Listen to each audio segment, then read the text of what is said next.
So what we're doing here is we're looking at a very nice carcass. It's got some good marbling in it. This is a side of beef. The hind quarter, this is the hind leg right here. The back right leg.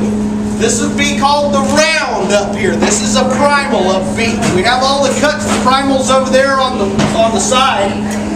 In the hind quarter, with the round, what would be called an end meat, we also have a flank primal. Flank primal. What do you get from the flank primal? Flank steak. That's it. Okay, but still it's a primal itself.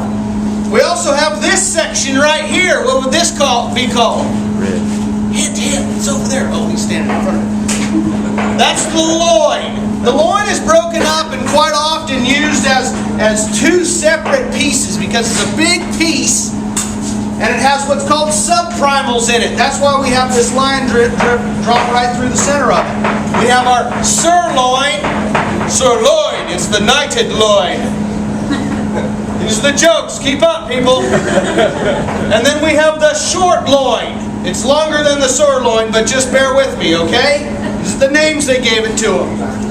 When we get into the front quarter or the forequarter, well, let's just back up to this hind quarter. Something's missing from this hind quarter. They pulled it out at the packing plant, quite possibly because it's called the butcher's cut.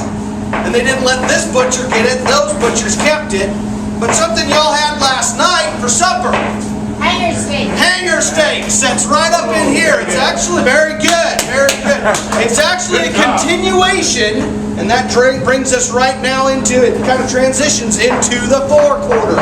It's a continuation of the skirt steak, which is the diaphragm muscle, your breathing muscle. That's that muscle right here. The hanger steak would have sat right here. You get one per carcass because that's where those two diaphragms come together. All right?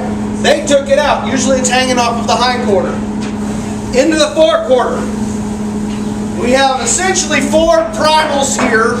Those primals are the chuck, this is the big shoulder area. In England it's called the Charles.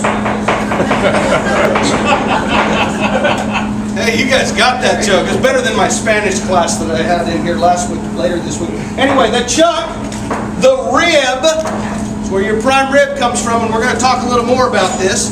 The plate, and then we have the brisket shank. Contemporary meat guys will call that one primal. Classical meat guys will cut that in half and call it two. Okay?